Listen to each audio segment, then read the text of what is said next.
It is week 17 here in the 2024 season, and we've got the Miami Dolphins traveling to the shores of Lake Erie to take on the Cleveland Browns. Now, on my quest to do a video collaboration for every game on the Browns schedule, please help me welcome, representing the Miami Dolphins and also the Montreal Canadiens, we've got the Happy Dolphin. Welcome to the show. Hello, my name is Andrew, but I go by the Happy Dolphin on Twitter and on YouTube. Basically, I just make a video after every Canadians and Dolphins game. So Nice. if you want to check my channel out, it's at the Happy Dolphin on YouTube and just at Happy Dolphin on Twitter. And I will put a link to your channel in the description of this video later on. All right. Before we continue, if you haven't done so already, make sure you punch that subscribe button like a UFC fighter. Hit the like button with a spike, courtesy of Gronk, and click the bell so you'll get notifications about when I'm going live or upload a new video, things like that. So, like I said, we've got the Dolphins taking on the Cleveland Browns, and I do have a bit of Dolphins memorabilia. First of all, I have that little mini pennant right there. I've got this little mini Dolphins helmet with the old Dolphins logo. I've also That's the best logo in our history, in my opinion. I've also got a Dolphins hat. I actually got that when I went to Hard Rock Stadium. And I don't know if you can see it, but up there I've got another Dolphins pennant. Hopefully you can see it. Yeah, I can see it. Yeah, I also got that when I went to Hard Rock Stadium. They were playing the Jaguars. Nice. Unfortunately, Jacksonville won that game, if I remember correctly. But anyway, so this is actually the first two straight matchups you're going to have here in Cleveland, because next year the Dolphins are coming back to Cleveland because the AFC East is going to be playing the AFC North. But this year we're playing you because we both finished in, I think it was third place in our respective divisions last season, if I remember correctly. Second place. Okay, second place. My bad. We got a question here already. Do you think the Dolphins or any NFL team will go undefeated in a season again, like the 72 Dolphins? I don't think so. I don't think so either. It looked like Kansas City could do it, but the Buffalo Bills put a stop to that. But talking about this matchup, there's just too many games nowadays.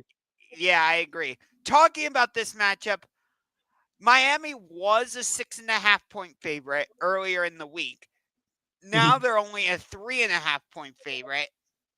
And a lot of that is because Tua has been downgraded to doubtful. Tyreek Hill is questionable. Yep. Jalen Waddle is questionable. So, first question, I guess, what's your offense going to look like? Probably how it did at the beginning of the season after Tua's first injury. A lot of running the ball, a lot of screen passes, which we're still doing a lot of that. A lot of checkdowns, basically safe plays, trying not to, send it downfield and risk a turnover. Yeah.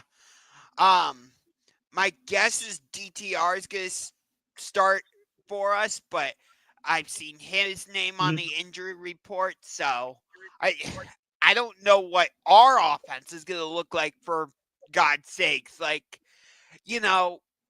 I like our receiving core with Elijah Moore, Cedric Tillman, although I believe he's injured if I'm not mistaken. Jerry Jeudy has been playing well for us. You got David Njoku. So we have decent weapons, but nobody that's really going to scare you. Whereas if Tyreek and Jalen Waddle play, they both really scare you for the Dolphins offensively. But the problem is if Tua's not your starting quarterback, that completely changes your offense. Whereas with us, like, it really hasn't mattered who's been our quarterback this season. Sure, Jameis had a few good games, like against Baltimore and against Denver. But overall, I feel like our offense really hasn't changed. Maybe, like with Deshaun, it feels like receivers weren't getting the ball as frequently, so you have that. But overall, it just feels like it's kind of been the same stuff all season long. You know what I mean? Yeah. I So, mean, it's kind of the same way with the Dolphins. We after Tua went out with an injury, we've mm, kind of been playing the same offense that we did with Huntley and Boyle and Thompson behind center. So yeah, you yeah, guys it's have quite a different Dolphins offense from last year. yeah, you guys have almost had as many quarterback problems as we have this season. So we're similar in that sense. Now, this game was originally scheduled for Sunday Night Football, probably because the schedule makers thought, this would be a playoff eliminator type game, but it is far from that. The Dolphins still have slim playoff hopes. A lot would have to happen for them to get in. Whereas the Brown season has just completely spiraled out of control. We are 3-12. We've lost 3 or 4 straight going back to the Monday night game against Denver. It's just been a bad season all around. But I do remember the last time you guys came to Cleveland, we actually won that game. I believe it was in 2018, if I remember correctly. So there's that. But then again, a lot's changed since 2018, so I can't really take too much from that game. And I do know that the last time we played you in Miami, you guys absolutely walloped us. So it's been an interesting series between the two teams.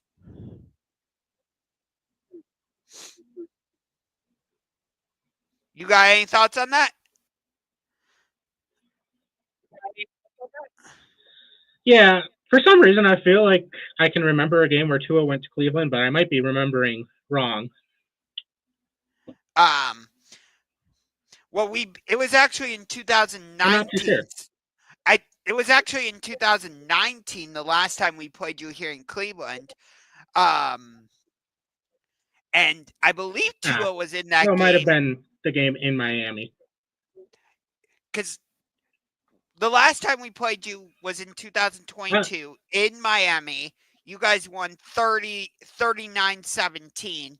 Prior to that, we played you in 2022. We beat you 41-24. Prior to that, you guys beat us in overtime 30-24 in Miami in 2016.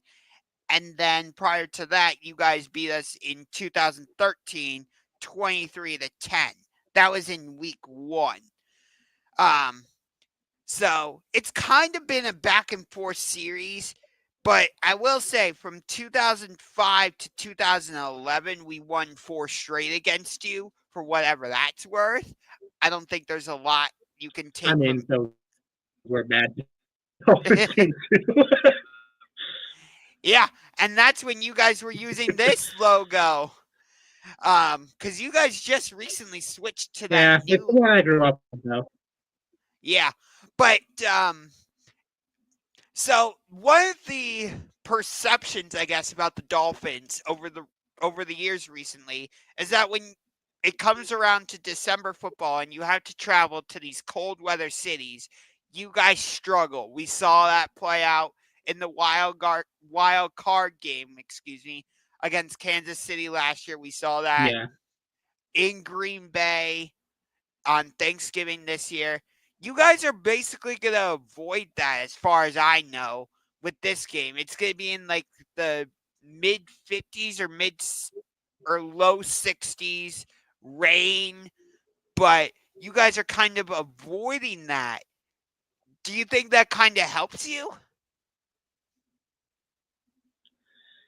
I mean, maybe. I feel like the cold weather thing isn't really too much the weather. It's more the team just doesn't really show up against the better teams late in the season when it needs to.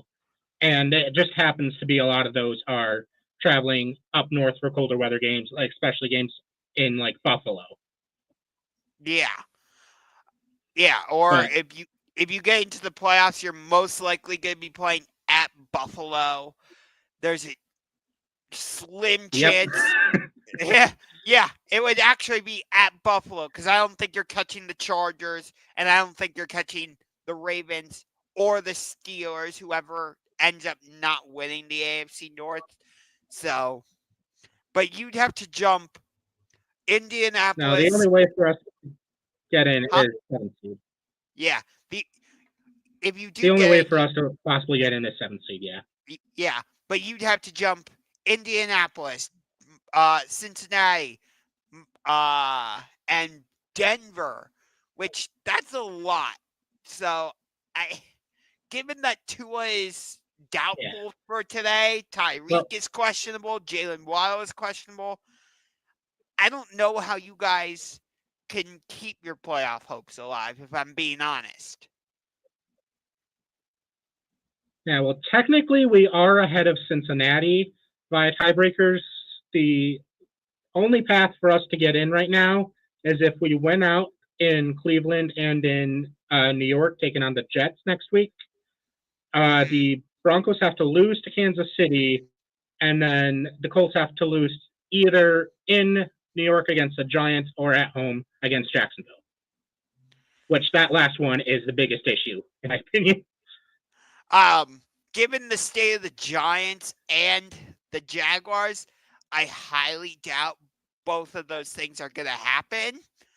My guess is Denver's going to get in because Kansas City has already locked up the 1 seed, so they have no reason to play Patrick Mahomes or Travis Kelce or any of their main guys. So I would think Denver gets Yeah. in based on that. But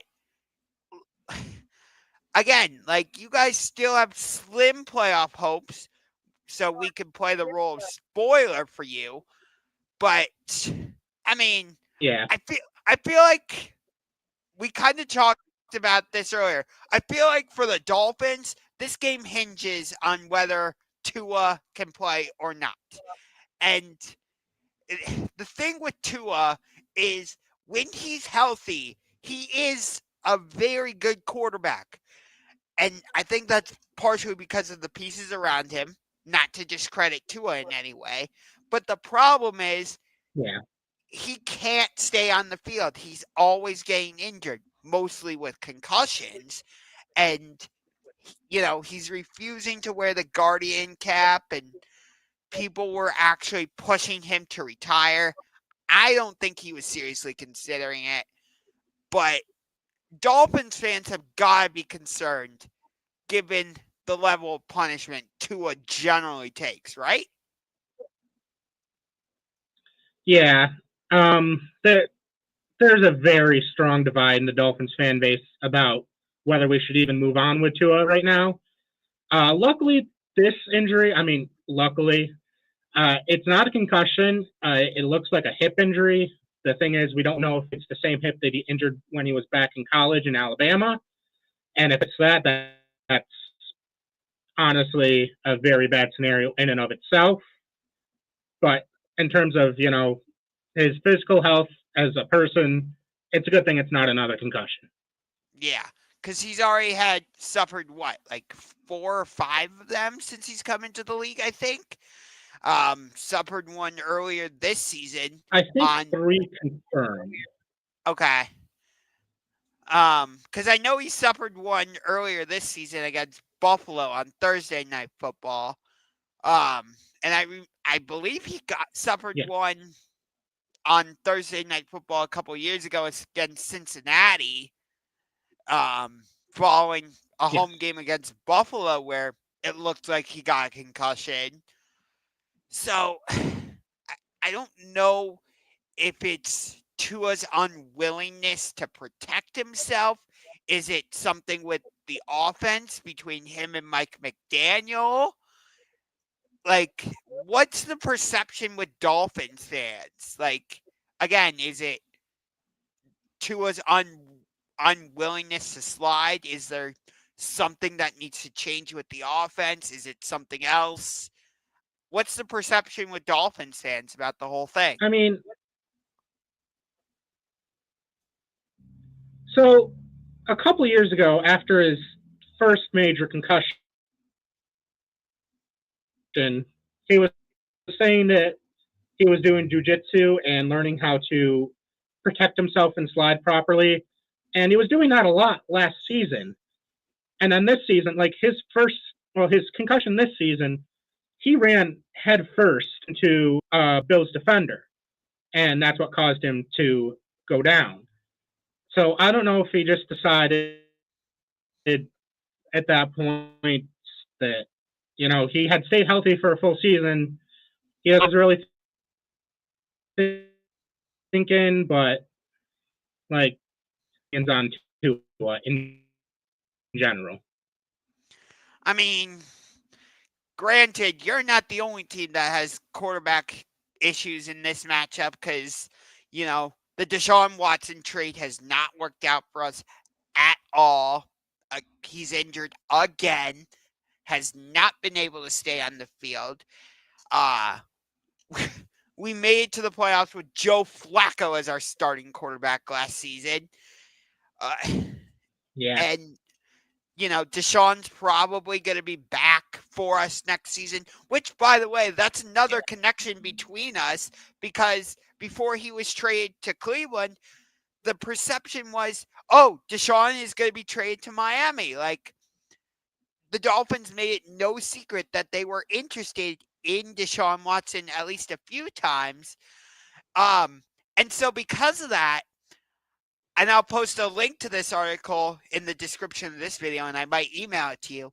I actually wrote an article for Fansided a couple years ago that the season where Deshaun was injured, I know he ended up making his Browns debut in Houston against the Texans, which the NFL can deny it all they want. They did that on purpose. But I think it would have been really cool if he had made his Browns debut in Miami against the Dolphins because of those, trade rumors that we kept hearing that, going back to the whole, oh, the Dolphins are interested in Deshaun and wanting to move on from Tua, which is kind of referencing the conversation we were having a little bit earlier, So, trust me, you're not the only one with quarterback issues.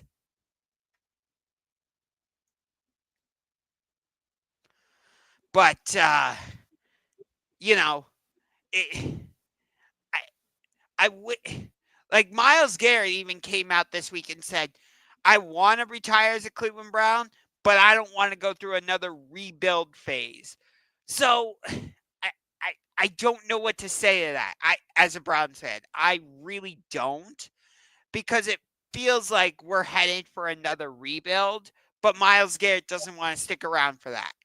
So it puts us in an interesting spot in the upcoming off season. It really does.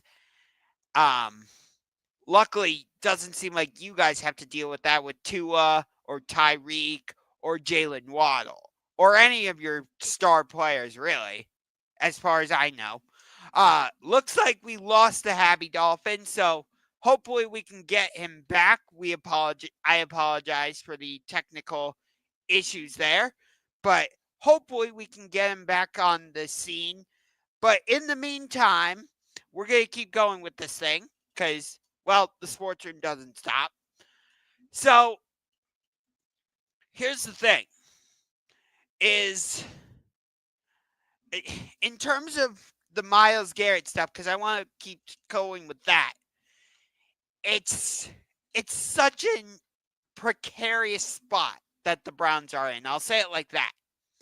Because just a couple years ago, or actually just last year, the Browns were in the playoffs.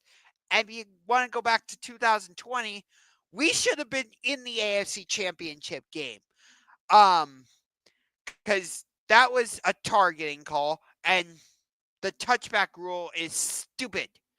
So, sorry, we should have been in the AFC Championship game against Buffalo, and who knows what would have happened.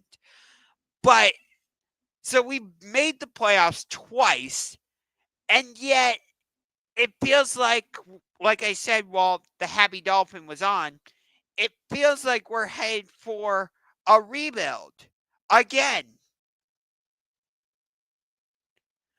So, hold on one second.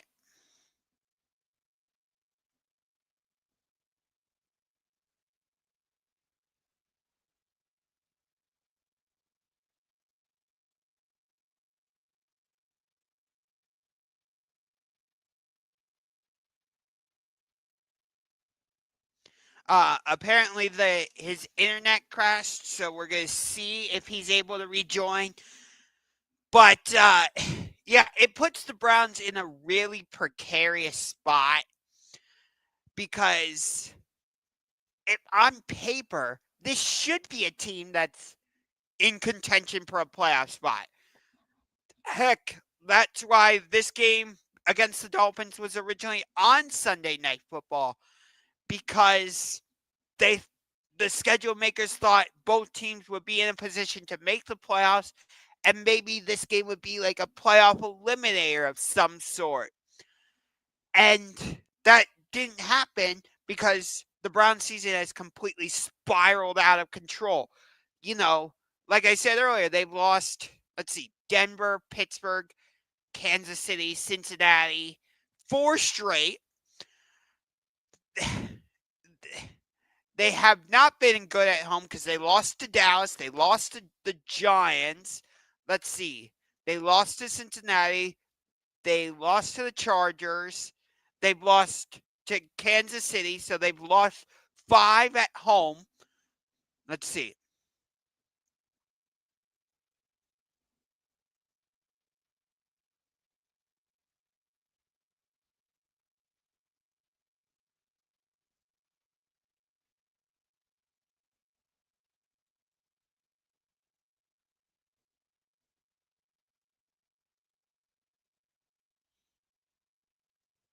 Okay.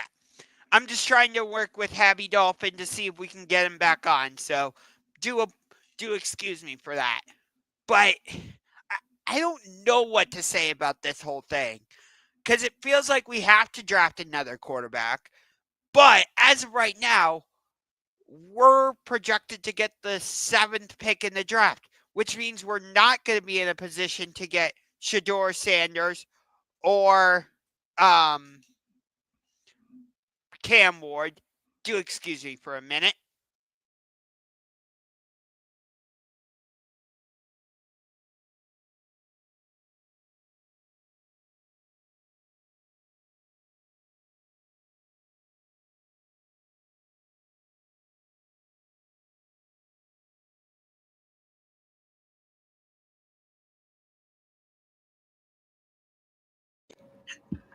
All right, so I've got you now. We've had to make a little modification. His internet crashed out, but I do have him on speaker. So again, I do apologize, but we're making do. So I was just talking about how the Browns are in a precarious spot because, I don't know if you heard Myles Garrett's comments about he wants to retire as a Brown, but he doesn't want to go through another rebuild. Did you hear anything about that? No, I haven't heard anything about that. Okay. I believe he said it during one of his weekly press conferences. And, from a Browns fan perspective, and I want to hear your thoughts as well, like I was just saying, it puts us in a precarious spot because, like, we've made the playoffs twice in the past 4 years, and yet it feels like we're headed for another rebuild. But we're not going to be in a position to draft a franchise quarterback because Shador and Cam Ward are probably both going to be gone by the time we're on the clock, because we're projected to get the number 7 overall pick as of right now. So it puts us in a weird position. So I'm curious, as a Dolphins fan or as just an outside fan, what are your thoughts? I mean, I'm not too familiar with the Browns' overall situation, but yeah, I know where you're coming from with that, because it's almost seeming like the Dolphins are headed in a similar direction if Tua doesn't work out. But there's always the later first-round quarterbacks, like how Jordan Love turned out and all that. Yeah. So I wouldn't be hitting the panic button too much just yet, because you can still build around the current core with a different quarterback. It's just not exactly the greatest situation. Yeah, I agree with that. Yeah. Again, let me know if you can hear him. I'm trying to hold the phone as close as I can to the laptop microphone. So, but so you were just talking about how the Dolphins could kind of be headed for a little bit of a rebuild. Do you think that could turn off Tyreek and Jalen Waddle, because we know how good of wide receivers they are? And Tyreek wanted out of Kansas City. He ends up in Miami, and for whatever, maybe it's because Tua hasn't been able to stay healthy. Tyreek hasn't had nearly the same production he had with Mahomes. And if you guys go through this rebuild like what you're talking about, I don't know if Tyreek's going to want to stay for that. Yeah. In my personal opinion, I kind of am on the train of trading Tyreek this offseason, and I know that sounds crazy, but just with the Dolphins' financial situation going into next season, we're already right at the cap and have very few players that are returning on that. And his production has just dropped recently, and I don't know if you've seen his tweets on Twitter recently, but they've been kind of cryptic, and it's kind of dividing the fan base, honestly, on whether he truly wants to stay with this team. It's so interesting to me how important, like, the skill position players have become in this league recently. Like, the whole perception was, quarterback is the most important position in the NFL, which I think that's still the case. But, like, I don't think we'd be talking about Tua in the same way if he didn't have Tyreek Hill and Jalen Waddle. Would you agree with that? Yeah, definitely. Like, my whole thing is, if we had, I don't want to say an elite wide receiver, but like, if we had great wide receivers, I think we'd be a better team, even with Jameis as our starting quarterback or DTR. I can't say the same for if number 4 was our starting quarterback, because it looks like he's just completely gone. And like I said, that whole trade is completely blown up in our face. But like, we were a decent team when we had Baker Mayfield. Yeah. So then again, you guys were an okay team when you had Ryan Tannehill. You weren't like this powerhouse kind of like you are now, but you were a decent team with Tannehill, if I remember correctly, right? Yeah, we were, middle of the pack team. Occasionally made the playoffs. Always losing in the first round. Yeah. I mean, hey, that's better than what we had. I've won a playoff game more recently than us. I have the longest playoff win drought in the league by a mile. So I think patience has run pretty thin when it comes to mediocrity in the Dolphins fan base. Yeah. I mean, a lot of the reason for the hate for Tua. If anybody's going to be familiar with mediocrity, it's us. So, I mean, because you think about it, and we got a Bengals fan chiming in.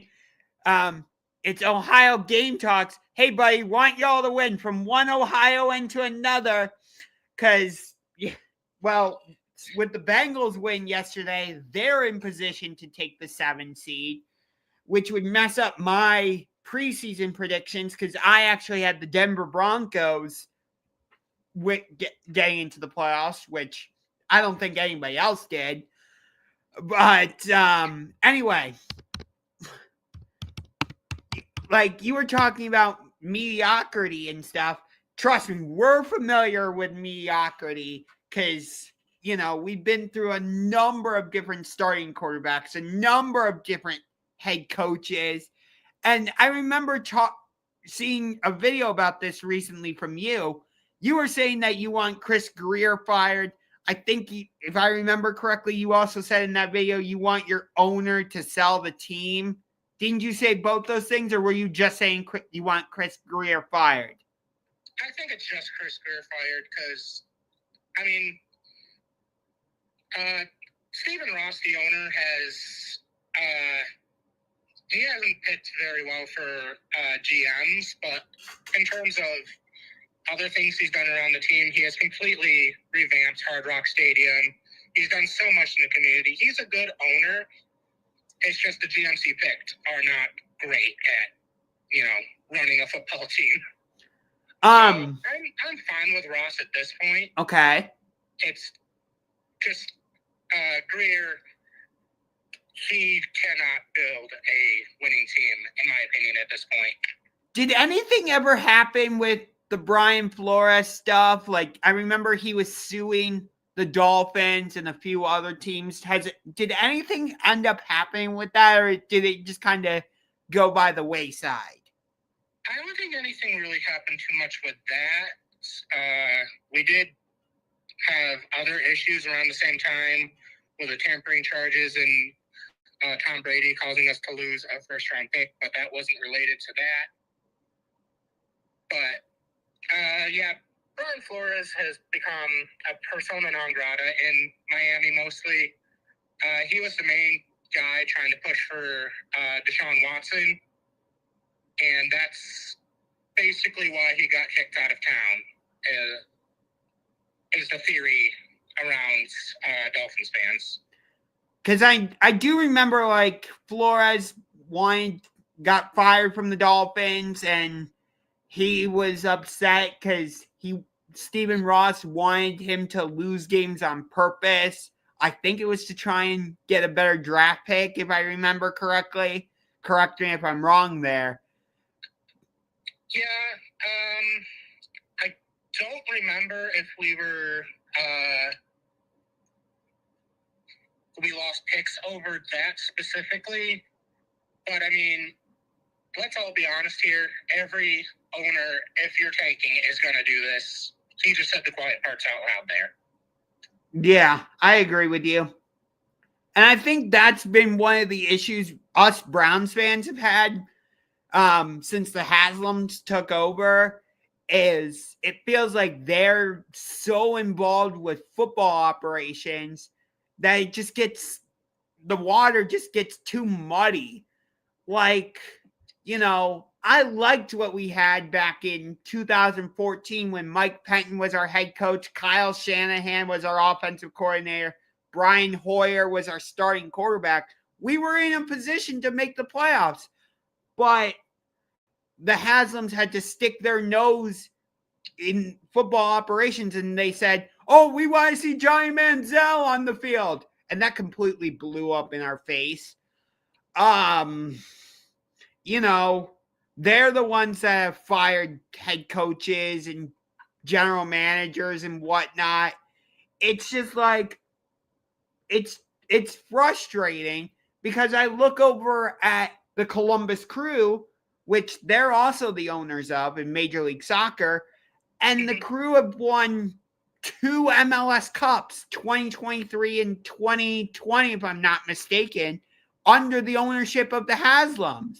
So I'm like, why is the Columbus Crew allowed to have this much success? Again, it's Major League Soccer. Maybe they're not as familiar with it or whatever. But I just don't get why they are willing to keep their noses, or whatever phrase you want to use there, out of the Crew's business. Let them do what they do best, like the coaches and everybody else. Whereas with the Browns, they feel like they have to be involved with everything. It's frustrating for me. Yeah, I agree. It's not my team, but I feel like that's a very similar situation to what a lot of Buffalo sports fans are saying with the Pagulas. Because I don't know how familiar you are with hockey, but the difference between the Bills and the Sabres is night and day. And the Pagulas seem to be constantly interfering with the hockey operations and not the football operations. And you see what's happening there. Right. Which, like, I guess in that regard, it's a good thing that Stephen Ross has not interfered. But he's a yes man for whatever GM he has at the time. Yeah. Do you think, so let me ask you this. With the lack of playoff success the Dolphins have had recently, do you think is there any chance Mike McDaniel is on the hot seat? Maybe not this season, but could he be on the hot seat at some point? Or I definitely think he will be next season. I don't see any way that he gets fired this offseason. Sure. Specifically because at the end of the San Francisco 49ers game, Stephen Ross went down to the locker room and presented the game ball to Mike McDaniel. And on top of that, the Dolphin social media posted that for the public to see. And I think that was a way of the Dolphins basically saying he's not going anywhere this offseason. But if things don't change and we start off to a horrible start again next season, I feel like he would be very much on the hot seat going into next season. It's interesting you feel that way, because I kind of feel the same way about Kevin Stefanski here in Cleveland. Yes, he's a 2-time coach of the year. Yes, he's gotten us to the playoffs twice. And I understand this season has completely gone in the opposite direction of where we thought it would go.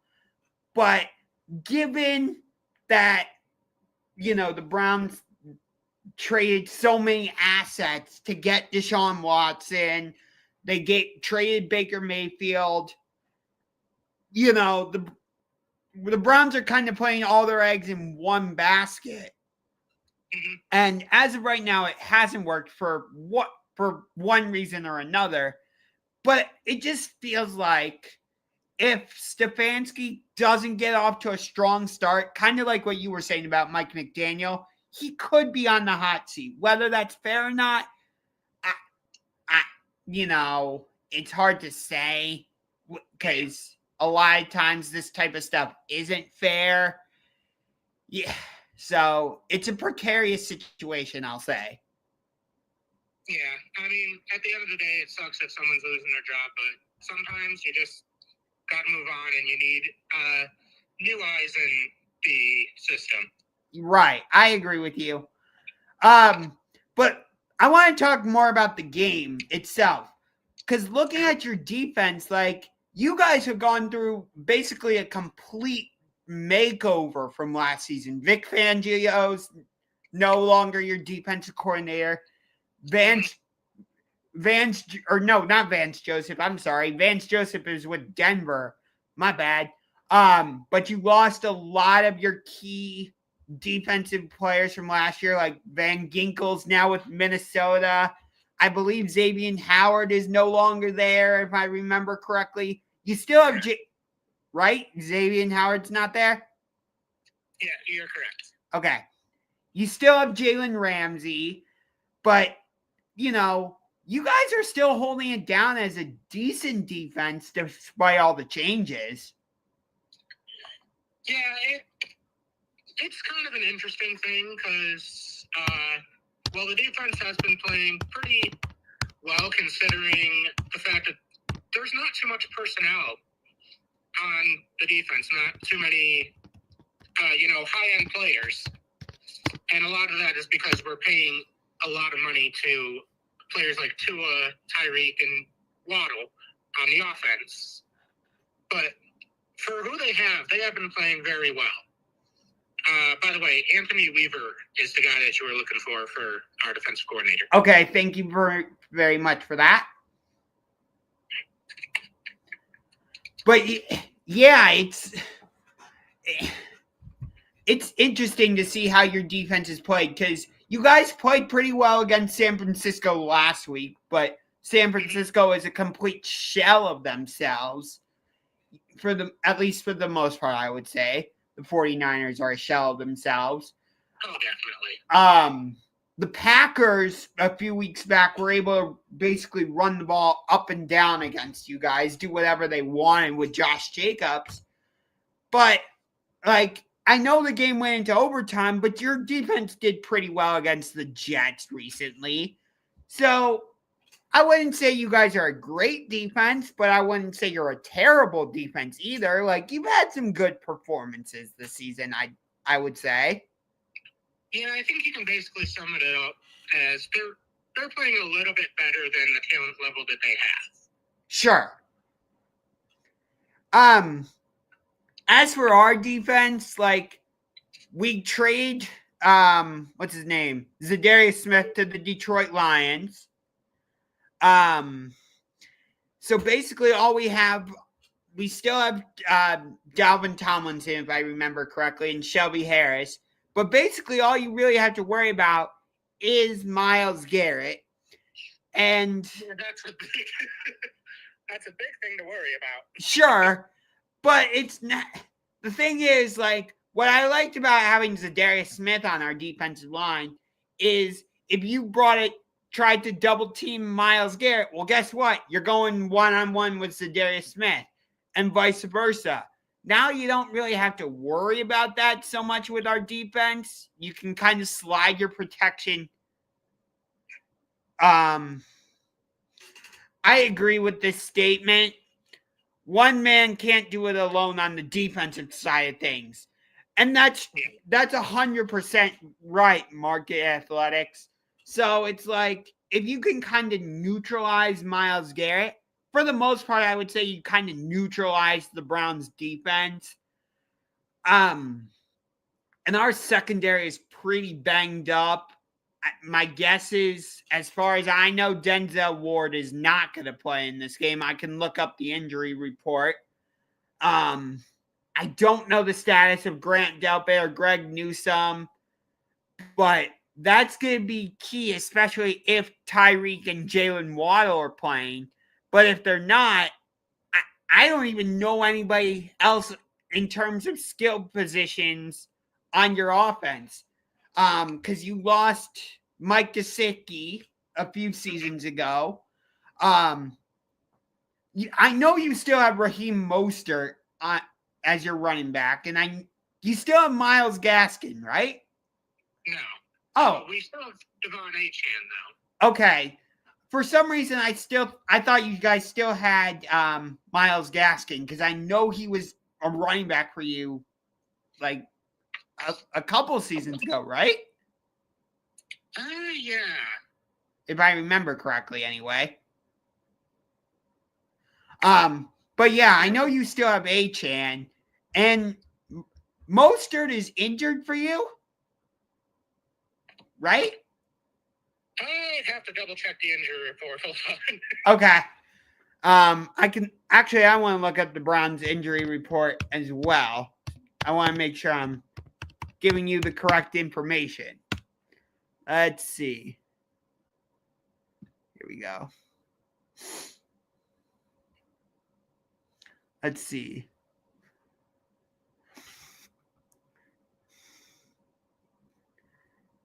Okay, Martin Emerson, one of our cornerbacks, it says is a full practice. Jameis Winston, questionable. Cedric Tillman, wide receiver, he's out. DTR, he had full practice. Agbo Okonkwo is out for us. He's a defensive end. David Njoku, he's out. Jerry Jeudy, he's been in limited practice. Khalil Hudson, he's an outside linebacker. He was in full practice, so that's our injury report. For you guys, it says Teron Armstead is questionable. Calais Campbell did not practice. Kendall Fuller is out. Jordan Poyer, questionable. Jalen Wild, questionable. Anthony Walker is out. Jordan Brooks, limited in practice. Tyreek Hill, questionable. Tua Tagovailoa, doubtful. So I have no idea what this game's going to look like. I don't think any of us do. I just think it is going to be a very low-scoring game. That's all I can say. Yeah, I don't think either offense is really going to show up. The Dolphins, last I checked, are 3.5-point favorites. If I had to guess, the Browns haven't shown me that they can win a game right now. We've lost, let's see, Denver, Pittsburgh, Kansas City, Cincinnati, 4 straight. This is our last game at home. I want to say we can win this game. I'll say the Browns end their losing streak and beat the Dolphins 20-17. I'll say that. Yeah, I'd say the Dolphins, even with everything, I'd say they barely squeak by the Browns, probably like 13-10, and probably just prolong our hopes, drag us along for another week, and probably end up getting eliminated in Week 18 because that is the most Dolphins thing they could possibly do. So, well, hopefully you guys were able to hear him. Habby, I appreciate you making an adjustment. Sorry your internet crashed, but we made it work. Very, very sorry, everybody. Dude, it's not your fault. These types of things happen, but like I said, we made it work. Since we have each other's phone numbers now, maybe we'll do some texting during the game. Kickoff is set for 4:00 Eastern today. Jim Nantz and Tony Romo will not be on the call for this game. They'll actually be in Buffalo for the Jets-Bills game. I forget who it is on commentary for this game, but I know it's not Nantz and Romo. It might be Ian Eagle, if I remember correctly. Nonetheless, though, that's going to do it for this week's episode of the SportsRoom Talk Show, Week 17. So, Baltimore, the pressure is all on you because now I am a perfect 16 for 16, excuse me. So, Baltimore, the pressure is all on you. So, Habby, I appreciate you joining me. I will put... Huh? I said thank you. Yep. I will put a link to your channel in the description of this video. Anything else you want to plug before we get going? No, I think that's basically it. Thank you for having me on. Yep. And that's going to do it. So I will see you next week. And Habby, I'm sure we'll do some texting during the game. All right. Thank you. Yep.